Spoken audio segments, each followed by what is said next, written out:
રક્ષામંત્રી Rajnath Singh operation સિંદૂર પછી પ્રથમ વખત ગુજરાતના પ્રવાસે છે।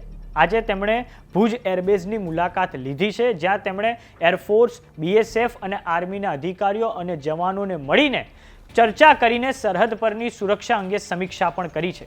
આ સાથે જ રક્ષામંત્રી રાજનાથ સિંહ ગુજરાતમાં ભારત પાકિસ્તાન સરહદના વિવિધ વિસ્તારોની મુલાકાત પણ કરી છે। તો આવો જાણીએ રક્ષામંત્રી રાજનાથ સિંહના ગુજરાત પ્રવાસ વિશે। નમસ્કાર, જમાવટ સાથે હું છું પાર્થ।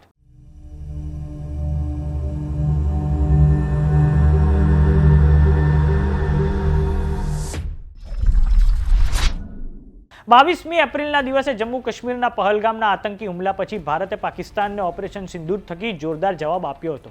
જો કે તે પછી પાકિસ્તાને એસ્કેલેશન અંતર્ગત ભારત પર મિસાઇલથી અને ડ્રોનથી હુમલા કર્યા હતા।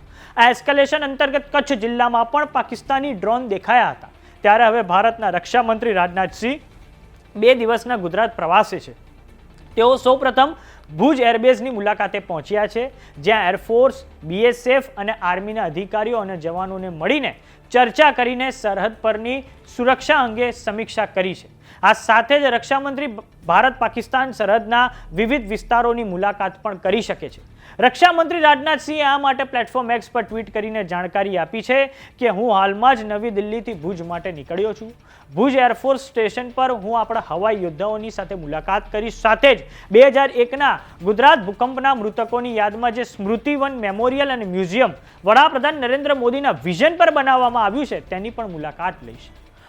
आर्थिक सहायता देने की घोषणा की है, लेकिन निश्चित रूप से इंटरनेशनल मॉनेटरी फंड से आने वाले $1 बिलियन के बड़े हिस्से को टेरर इंफ्रास्ट्रक्चर को फंड करने में इस्तेमाल होगा, ऐसा मेरा मानना है। क्या यह इंटरनेशनल मॉनेटरी फंड IMF द्वारा, जो कि एक इंटरनेशनल ऑर्गेनाइजेशन है, उसके द्वारा इनडायरेक्ट फंडिंग इसे नहीं माना जाएगा? मैं दुनिया के लोगों के सामने यह सवाल रखना चाहता हूं। इसलिए मैं मानता हूं कि आज के समय में पाकिस्तान को किसी भी तरह की आर्थिक सहायता टेरर फंडिंग से कम नहीं है। भारत यही चाहेगा कि IMF पाकिस्तान को अपनी $1 बिलियन की असिस्टेंस पर वह पुनर्विचार करे और आगे भी किसी भी तरह की सहायता देने से IMF परहेज करे।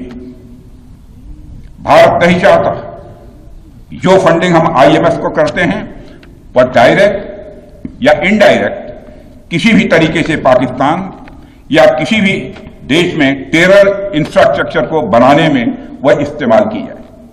हम नहीं चाहते। साथियों, अब यह स्पष्ट हो गया है। ऑपरेशन सिंदूर પછી પાકિસ્તાને કાશ્મીરથી કચ્છ સુધી હવાઈ હુમલાનો પ્રયાસ કર્યો હતો। આતંક સ્થિતિની વ્યાપક અસર સરહદી કચ્છ જિલ્લામાં પણ થઈ હતી, જેને લઈને બ્લેકઆઉટ કરવામાં આવ્યું હતું।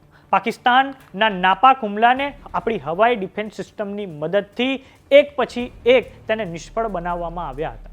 વાત કરીએ ભુજ એરબેઝની, તો ભુજ એરબેઝ ભારતની ખૂબ મોટી તાકાત છે। પાકિસ્તાનની સરહદથી 160 કિલોમીટર દૂર છે।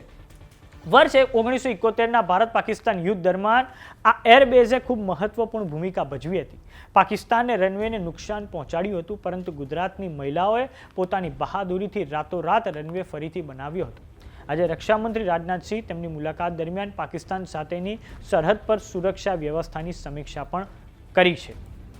વાત કરીએ પહલગામના આતંકી હુમલાની, તો 22મી એપ્રિલના રોજ થયો હતો, જેમાં 26 પર્યટકોના મોત થયા હતા। તેની જવાબદારી TRF એટલે કે ધ રેઝિસ્ટન્સ ફ્રન્ટ નામના આતંકવાદી સંગઠને લીધી છે। આ પછી ભારતે પાકિસ્તાન પર ઓપરેશન સિંદૂર થકી ત્યાં જેટલા પણ આતંકીઓના લોન્ચ પેડ હતા, જેટલા પણ મદરસાઓ હતા, જેટલા પણ આતંકના ઠેકાણા હતા, તેને જબરજસ્ત રીતે બરબાદ કરી નાખ્યા હતા। તે પછી પાકિસ્તાને ભારત પર એસ્કેલેશન અંતર્ગત મિસાઇલો અને ડ્રોનથી હુમલો કર્યો હતો।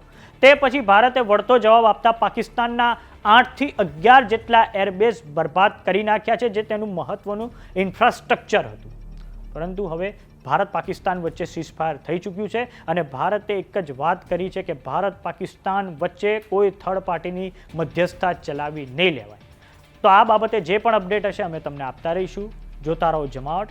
કેવો લાગ્યો અમારો વિડીયો અમને કોમેન્ટ બોક્સમાં લખીને જરૂર જણાવો। જો તમે અમને YouTube પર જોઈ રહ્યા તો સબસ્ક્રાઇબ કરો, જો તમે અમને Instagram અને Facebook પર જોઈ રહ્યા તો ફોલો કરો। નમસ્કાર।